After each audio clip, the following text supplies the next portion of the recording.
Hey there guys, and welcome to episode 2 of the SuperBaby series on my Food for Thought blog. My name is Sabi Ali, and this is Simba, Batman, and Baby. So before we jump into this episode, if you would like a review of the thesis of the series, the themes, or even just a general list of the content, there's a link to the homepage down below. I recommend you go check that out. Now, I'm actually pretty excited to jump into this episode relative to the other two, just because it was sort of a challenge, but it was an interesting challenge and one that I thoroughly enjoyed. As in this episode, I'll be comparing the story of Baby, our protagonist, to that of Simba from The Lion King and Batman from the Dark Knight trilogy, directed by Christopher Nolan. The thought behind this episode was simply proof and stronger arguments.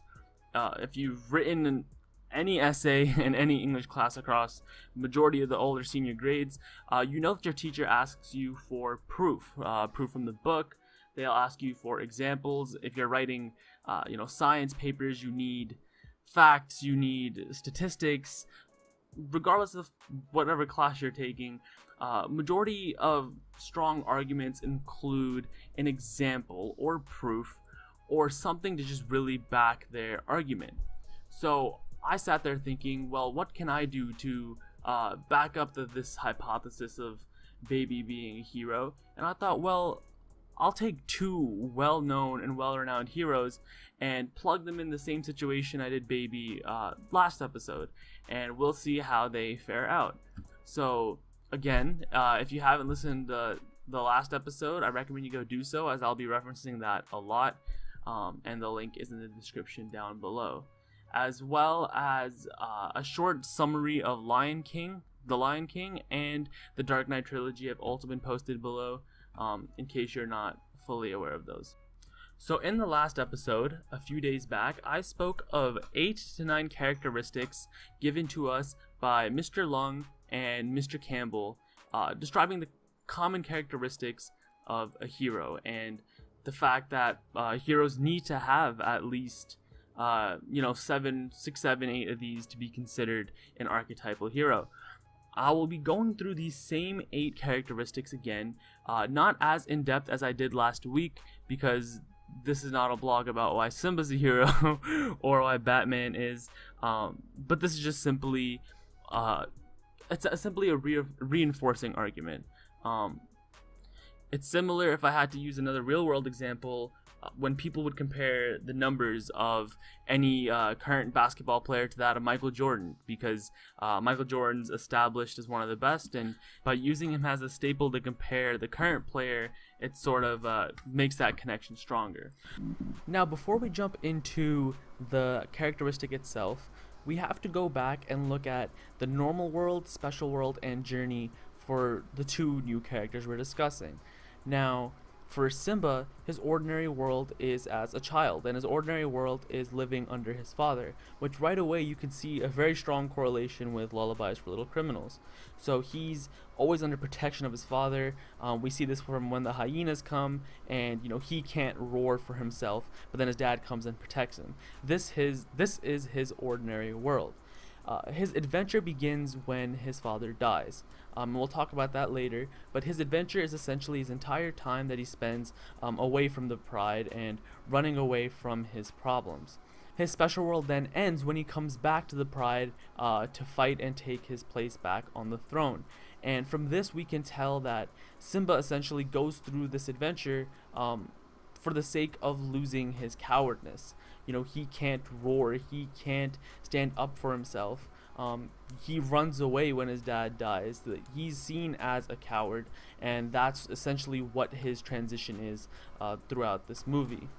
So we have Baby trying to become more independent by going through this adventure away from her ordinary world, and we have Simba trying to become brave by going away from his ordinary world. So that brings us to Batman and Bruce Wayne, and essentially what his goal is to become fearless and become just by leaving his ordinary world. So Bruce, right from his childhood, is living in fear with the death of his parents, the murder of his parents, and also his run-in with bats in a cave, which traumatizes him. And essentially, he's living in this fear constantly until his teenage years, where he doesn't do anything but live in his wealth. And when the murderer of his parents is let out, he decides that he's going to murder him. And this is seen as a very unjust act, but this is his ordinary world. So his adventure begins when he decides to not commit the murder and instead join a group called the League of Shadows, which will not only train him to be fearless, but will train him all about justice. Of course, he does have to return to his ordinary world, and he does, but not fearful for himself, but fearful for his city, as more and more crazy villains try to attack the city just to get revenge at him. He thinks the just thing to do now would be to stop being Batman and going back to living in his wealth for the fear for his city. So that all now laid out and clarified, we'll jump into our first characteristic, born into an unusual circumstance. Now, we look at Simba from The Lion King, and we know that he was born into royalty. So he's born as the prince, he's born as the son of the king, and this puts a lot of pressure on him right off the bat. Then we look at Bruce Wayne from Batman, and we know that he was born into immense wealth.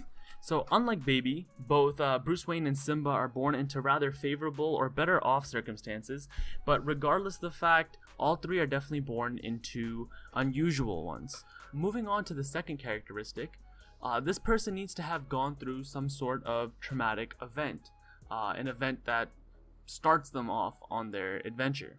So when looking at The Lion King, it's very clear that the event would be the death of Mufasa. So Simba has to watch his uncle kill his dad right in front of him, and then of course he goes through the stampede and sees his father dead.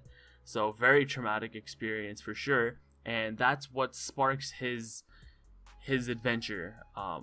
It takes him out of his ordinary world, which was back on the prairie, and now to this new undiscovered world without his father. And then we look over at Batman, we look over at Bruce Wayne. When he was a young child, he saw his parents get murdered in front of him by a robber who wanted to steal the goods off of the Wayne parents, as they were rich.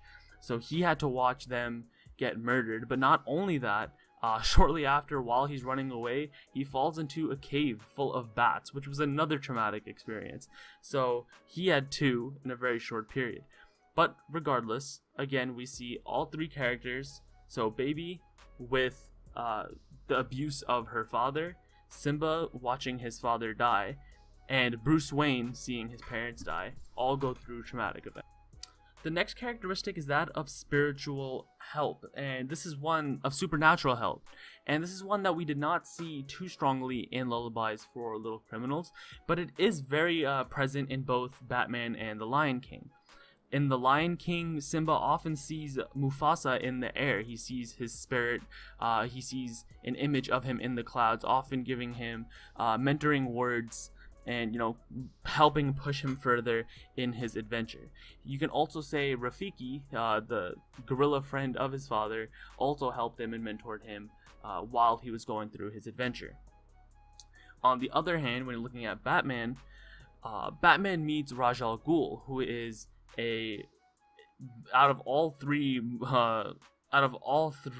examples, he's definitely the most supernatural, as he is immortal. And he's the one that teaches Bruce Wayne about not fighting for fear, but fighting against injustice, which is obviously a great example of a mentor. And he definitely pushes Bruce into the path that he would forego in the future.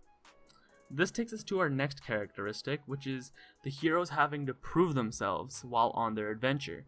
So this, in Baby's circumstance, was her taking rides with Xavier and stealing money from Tricks.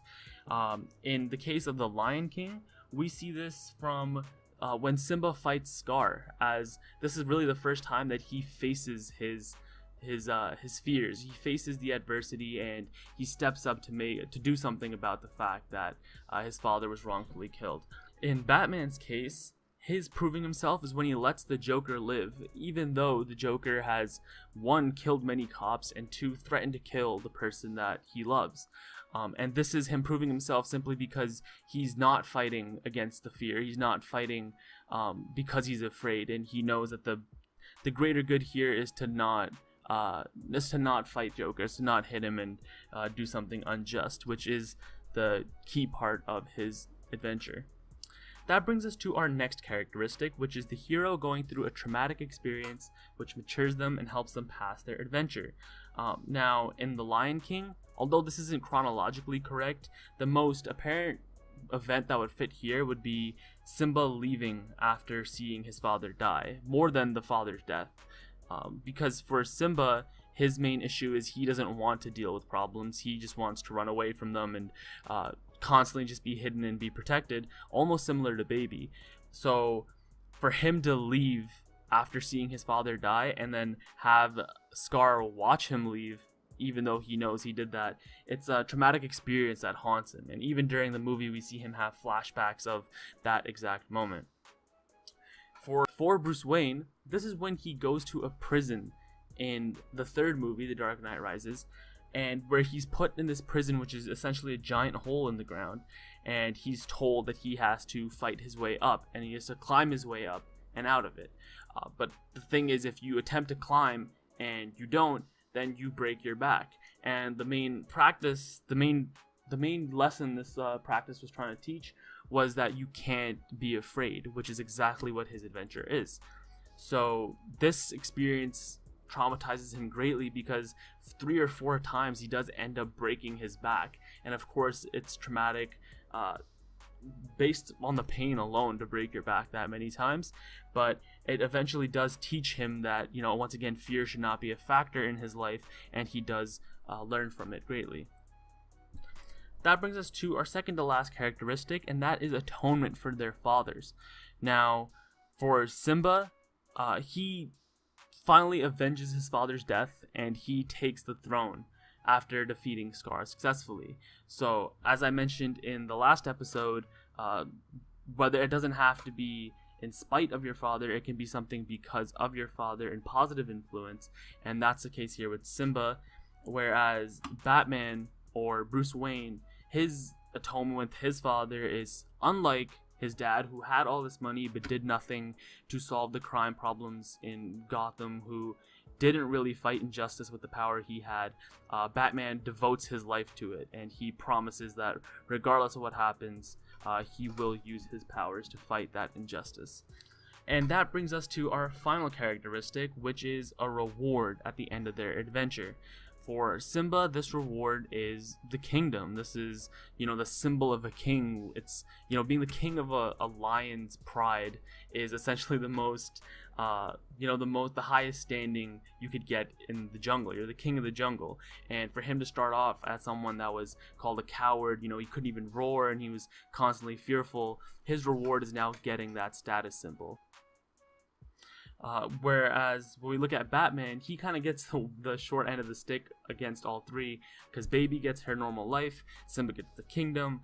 What Batman really gets is the sense of fearlessness, dealing with that as a child, having to, be constantly afraid because you've seen your parents die. You now have this sense of fearlessness which allows you to fight whoever, wherever, and whenever.